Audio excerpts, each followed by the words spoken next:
Man, you know what? I was on a date with this girl the other night, and we were at this restaurant, and as I was looking at her, she looked so beautiful. You know what I said to her? I said, man, I want to crawl over there and skull fuck the shit out of you. And then she got up and walked away. So, I guess that's not how you talk to ladies. On to the next one. That's right, today I'm going to be reviewing Rob Zombie's 2007 Halloween. Let's get into it.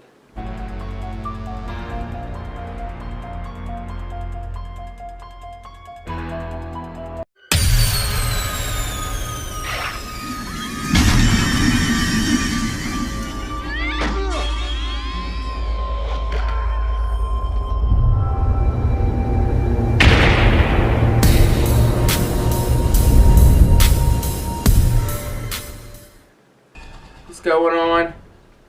Today I'm going to be reviewing a movie that when I first saw it, I loved so much. And as time goes on, the love kind of just fades away. I'm talking about Halloween from 2007, directed by Rob Zombie. I mean, this movie does star some amazing actors and actresses in this one. We got returning the beloved in the franchise Danielle Harris. We got Scout Taylor Compton. We got Malcolm McDowell. Brad Dourif, the Chucky, Brad Dourif. Tyler Mane as Michael Myers, probably the biggest Michael Myers you're ever going to see. And of course, Rob Zombie's wife, Sherry Moon Zombie, because she's in every single Rob Zombie movie there ever has been. Wow. If you want to start this movie, you might as well skip the first 20 minutes and just go to the second act of the movie. Because if you watch the first 20 minutes, you're just going to get filthy, dirty, redneck, trashy talk for 20 minutes. This ain't no nice middle-class family in the suburbs like the original.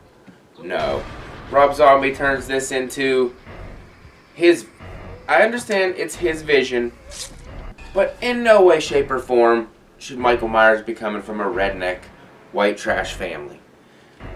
The first 20 minutes, nothing but vulgar, swearing, trash mouth people. You don't give a shit about any of these characters, and it doesn't make you... Like in the original, you're like, damn, Michael Myers is killing these people. And like when he killed his sister, you feel bad for her. In this movie, when he kills his family, you don't give a shit. Because they treat him like dirt. And they're all assholes. So, you don't care when they get killed in this movie. This movie wants you to feel bad for Michael because he's treated like dirt the entire beginning of this movie. Fucking break, he's probably a queer. He's gonna grow up, end up cutting his dick and balls off and changing his name to Michelle. There he is. Good morning, Michelle. The thing that gets me in this movie is that Judith, unlike in the original, was Michael's first kill. In this movie, he was his third kill. No, his fourth kill. So the meaning is lost. The mystery is gone. It just doesn't. When he kills Judith, you're just like, okay, oh well. There was no symbolism. There was no snapping like in the original. He snapped and killed Judith. This one he snapped. No, killed a bully at school. Goes home. Kills the stupid stepdad Ronnie, redneck piece of trash, sitting at the freaking dinner table yelling at people and stuff. I'll crawl over there and skull fuck the shit out of you. That's all that fucker does. Crying shit, crying shit. It's just stuff we don't want that in a Halloween movie, and I don't ever want to see it again. I know there's a fan base for it. I'm not in that camp. And then Michael gets the first act finally gets over, and then it goes to focuses on the sanitarium scene, and in this one Michael talks in the sanitarium.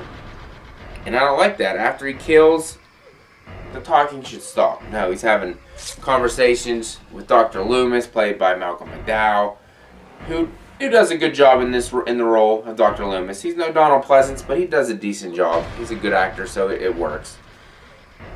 He doesn't try to copy Donald Pleasance. He makes the role his own, so that's okay. But there's too much dialogue for Michael Myers in the clinic. He's talking the majority of the time there until he reaches a certain point and snaps. And then he doesn't say a word ever again. The mask concept was created. He sits in the sanitarium and makes a bunch of masks and hangs them up on the walls and stuff. So he wants his face hidden, I guess, because he feels he's ugly. So I guess that's the reason he ends up wearing a mask the entire time when he's Michael Myers. But you just gotta take that, I guess, and take it as it is. And if that's what you believe, then that's cool, because that's what I take away from this movie. This Michael in this movie, however, is the most brutal Michael Myers in the whole franchise. He's the biggest. He's probably about 6'6", 6'7". He's the strongest, the meanest. He unfortunately makes noises. He grunts and moans when he's stabbing people and stuff. That's unnecessary, but I guess that's what rubs on me. Envisioned him to be. A part that got to me in the sanitarium was when he killed Danny Trejo's character. He was one of the, I guess, janitors or whatnot in the clinic, and he would always have conversations with Mikey and say he'd been there, because I'm assuming he was in jail before. You gotta look past these walls, Mike. You gotta stay inside your own head. And I guess that got into Michael's mind, and eventually he broke out of Smith's Grove and started his killing spree. So I guess Danny Trejo kind of unintentionally set him off. But he does kill Danny Trejo, and that was kind of upsetting because he took care of him and whatnot. And then Michael didn't give a shit because he snapped and he killed him too. The escape scene in this one, not as dramatic as the original at all. Not as creepy. He just breaks his chains and kills everybody. So it really, like I said, it's brutal. Everything Michael does in this movie is brutal. There's nothing. No quick slashes, no nothing. He's just felt super powerful rage this whole entire movie. Once it gets to the third act, that's when I actually enjoy the movie, because it's pretty much a step-by-step retelling of the original from then on, with Annie and Linda and Laurie. Laurie's played by Scout Taylor Compton. She does a pretty decent job. She's no Jamie Lee Curtis, I know that for sure, but she does a good job for what it is. Probably the best character, honestly, Brad Dourif plays Sheriff Brackett. He gives it all in this one and in the second one. He's probably the best character in this little two-piece franchise, to be honest. He gives it 100%, and he deserves way better than having to be in these two movies. That's for sure. Annie, played by Danielle Harris in this one. She loved the franchise, so they got her back, and I'm sure the fans loved it, but they still see her as Jamie Lloyd, but she was in it, and she did a good job as well. But like I said, it's pretty much an exact retelling of the original story, just trashier, just dirtier, and with great value brand characters. That's probably the hardest part, that all these characters are just the great value brand of themselves. They never get close to the original, and that kind of lets it down a little bit. The kill that I did like was the Bob kill. It was pretty much almost identical to the original. When he stabbed him to the wall, except for this one made sense why Michael was wearing the ghost costume, because Bob, you actually see Bob wearing the ghost costume when he went to go get beer for Linda. So you actually see it, so it makes more sense that Michael would put that on to trick Linda that he is Bob. So I like that. I like whenever Michael is standing on the balcony looking down at Bob and Linda when they're going to the Myers house to have sex. I do like that part a lot. That kind of reminds me of Friday the 13th the reboot with Jason standing on the top as well. They're pretty much kind of like identical shots. I did like that a lot. A part that always got me to jump scare, no matter how many times I watched it and I knew it was coming, is when Michael kills Laurie's parents. Her dad's just standing there on the porch, and all of a sudden Michael comes up and gets him. Makes me jump every time. I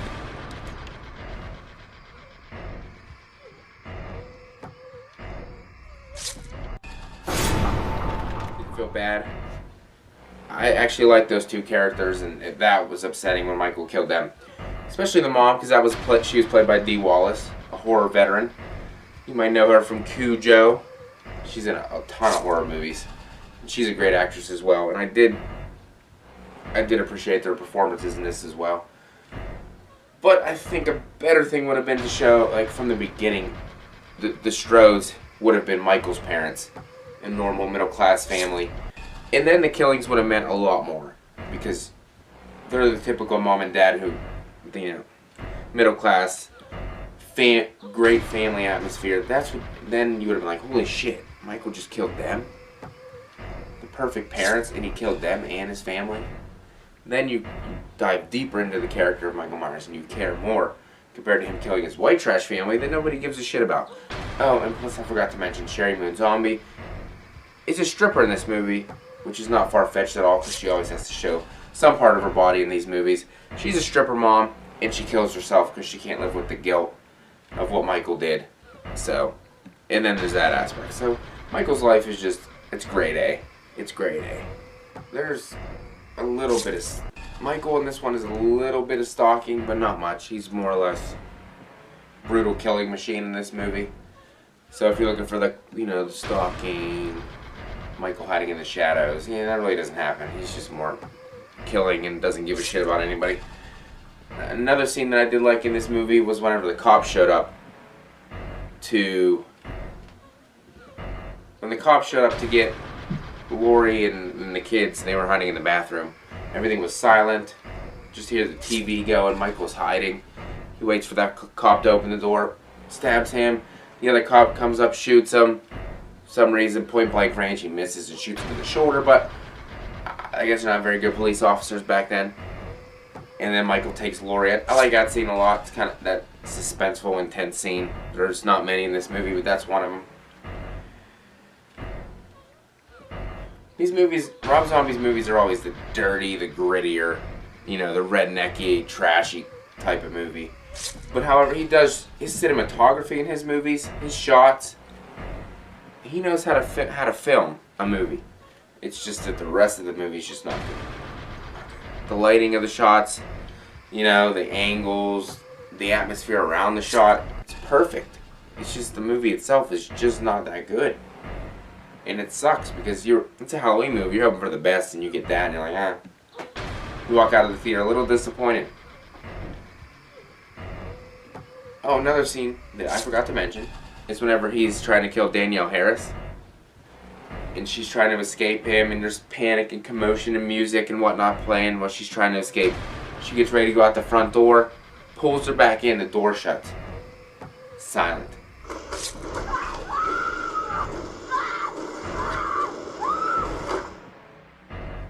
It's silent.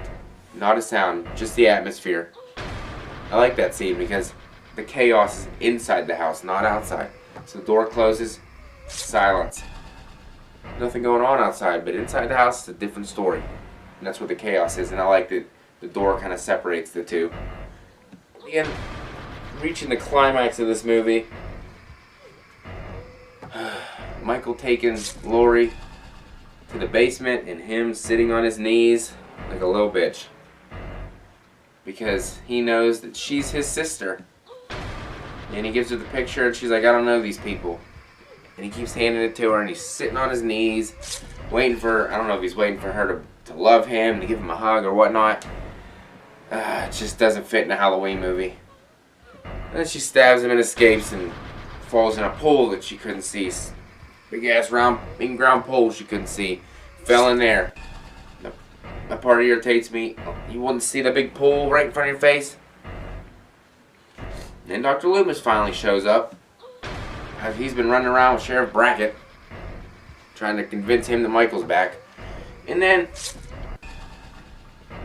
it just shoots Michael a couple times. You think he's dead, lays in the pool. And then you get an awesome Dr. Loomis line. When Michael comes back, busts in the cop car window where he has Lori. He says, "What the hell?" Dr. Loomis doesn't say stupid stuff like that. And then this last part just drags on forever. Michael takes Lori back into the Myers house. You think he kills Dr. Loomis, squeezes his head, drags him around the house for some reason. Lori's hiding upstairs. Then Michael gets a 2x4 and starts smashing the ceiling, the walls. It drags on for a good 15 minutes, him just bashing shit with a 2x4. Way too long. Did not need to be in there like that. It drove me freaking crazy. I just wanted it to be over. If they'd have ended this movie 10 minutes sooner, it would have been a way better movie. Just 10 minutes sooner. I don't need to see him keep banging shit off the walls and the ceiling. It's overkill. It could stop at any time. The ending I did like whenever Michael finally gets done remodeling his house, and he knocks Lori off the balcony. And Lori lands on top of him with the gun, clicking it all the empty rounds until she finally gets to the last one, and Michael reaches up and grabs her hand. Just hear the gunshot, her bloody and screaming.